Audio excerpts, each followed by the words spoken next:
Hello, right, another video blog. It's my 1, 2, 3, 6, 7, 8, fifth one, I think. I think it's my fifth, or sixth. Basically, when I last did my the last blog I did, I made 2 final tables within the time of my other blog. But now I made 1 final table. It was the mixed holdem again. I've made the final table of that 3 times. 1, 2, 3, 3 times, and this one it went even worse.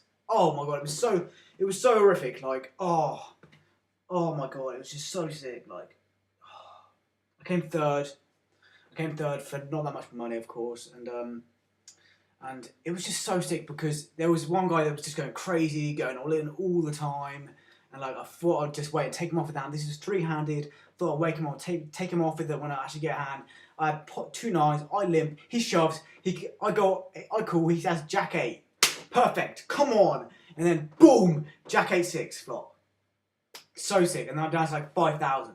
And then I managed to double up again to 10,000, and I double up into 20,000. I'm like, I'm gonna win this. I'm gonna win this tournament for the final time, for the 3rd run. And then the sickest thing, like he's still going crazy, going all in every hand. And I have ace king, and I limp in, and he shoves. Come on. And then he has ace 10. Boom, 10 on the flop. So sick. So sick. It just tilted me so much, but I'm glad I went that far again, but it's just so sick. So sick, man. Oh, okay, but anyway, from the bad stuff. Oh, man, so sick. But I'm glad it's my 3rd final table. That's one. I think, I said to myself yesterday, I don't think I'm going to play that tournament anymore because, one, it's just a drag, man. That tournament is just, it's good because there's not many people playing in it, and it's fun, but it's just a bit of a drag. Like, coming free, I mean, 3 shots on the final table and you don't win it. Oh my god, it's so frustrating. Like, but like getting to the final table, I did get a tad lucky. There was one call I made which was, I think, was pretty standard, but I knew I was beat, and I was beat. And it came, somebody raised, I re-raised, he called. The ball came 6-4, 6-5-6, and he bet. It was a check, terms of 4, and then he shoves.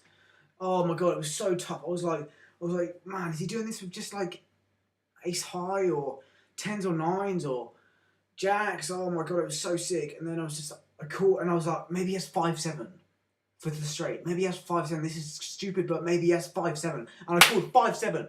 So sick. He had 5-7. And then because the ball was 6-6 on the flop, guess what the river was? A 6. Boom! 6!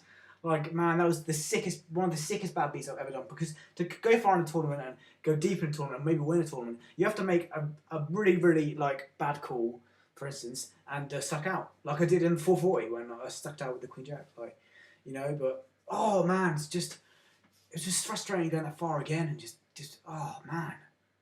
So annoying. So annoying. But that's poker, isn't it, right? Like, that is poker. For you, it can be unfair, you know. Yeah, but I think in like 3 weeks, hopefully, maybe less, man. Hopefully like 2 weeks, I'll be playing like a lot more bigger. Well, not. I think. Let me talk about bankroll management right now. When someone has a bankroll, let's say they have a bankroll of $5,000. You should only be really risking about. Some pros say 10%, some pros say 5%. I prefer to go with the 5%, or maybe even 2.5, because the thing is, because if you're playing no limit full time, play for a living, full time no limit, you're gonna have to deal with pretty massive swings and pretty big losing streaks and pretty big winning streaks, right? Because say if somebody has a bankroll of $2,000 and they're buying into $1, $2 for $200 at a time, and say if they go broke 8 times in a row. Say if they go, that can happen. 8 times in a row, just broke, all in, sucked out on you, just making horrific decisions 8 times. That, like, you've lost about 200 to 8. You've lost $1,600 and that is like more than half, way more than half your bankroll, and you're down to 400. And then, say if that was in 2 weeks. Like, say if someone $2,000, like I just said, and they were risking $100, right? Say they're risking or maybe even $50 at a time, they can deal with the swings. So, because say if you went broke 10 times with a $50, like, that's not that much. It's like, wait, sorry, that's not 8 times, that's still quite a lot. Say if someone like bought for 50 and went broke 5 times, that's like, still quite a lot. Like, I'm just saying, you need to have an amount, and plus tilt. Say if people go on tilt when they lose and decide, let's say, like, I've been a victim of this. Like, say if you lose $10 and you think, oh my god, I must need $10 back, and suddenly go to 10.25 or 51, and then just go broke there because it's so on tilt, right? Because, like, you just need to have an amount you feel comfortable losing. Like, at the moment, I wouldn't feel comfortable losing 25 in one hand. No way. If I lost $25 in one hand right now, no way. I'll be pretty annoyed with myself for, like, doing that. 10 is the most. 15 maybe, but 10, like, is the most. You need to have an amount which you're comfortable playing with and comfortable making plays with, comfortable like going all in the river on a pure bluff and being called. I need an amount which is easy to get back, but very easy to lose.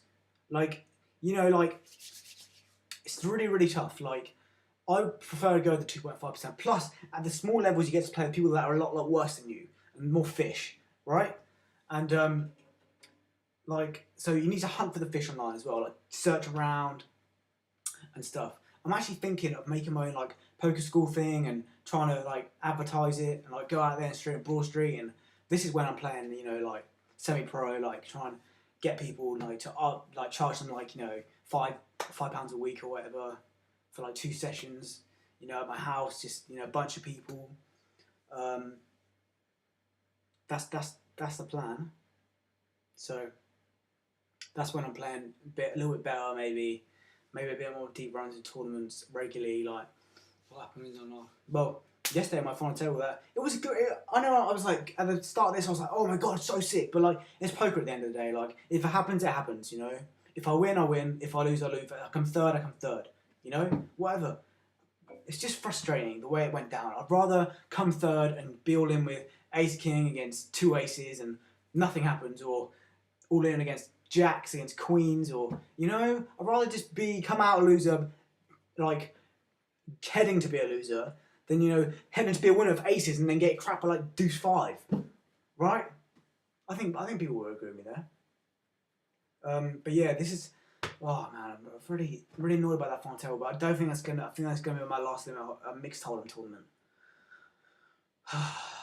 So I really want to make a PLO final table, but PLO is my worst game for sure. Oh, my worst game, definitely. I just don't get it. It's really hard. Omaha 8. I like that game because it's like quite a lot of people on my levels don't get it, and I somehow understand the game and somehow about how to, because some people just misplay it, and just because I remember playing a horsesome cash game, and I remember making a lot of money just from like people just playing so bad. I just remember that. Next blog is going to be more about strategy and stuff. So more about like how to put people on hands and how not to put people on hands, and putting people to the test more, and information on hands and stuff, because it's really important. It's like, it's not all about I just don't like the players that just say, I'm just going to wait for a hand because I'm tired of that, right? So next week is going to be next blog. Sorry, is going to be more about. It could be next week. It's going to be more about strategy and stuff. Because within, like, I'm 20 now, hopefully within 2 years or maybe a year and a half, I'll be playing pro. Like full time, like, I would treat it as a job, like 9 to 5 or 12 to 6 or whatever, just grinding, and then, but like playing in some tournaments in, the night, because it's good. It's kind of fun to be on all night and be on a tournament. It's not, because I think less people play in big tournaments, small tournaments online at night, because, different time zones around the world. But yeah, next week will be more of that, and more about the WSOP. Like, it's all going ahead this month. It's amazing. About the 15th events going on. But all right, so I'll see you in about 2 days or so. Follow me on Twitter. Oh my god, I see trees. That's my poker star's name. Cool. Thank you.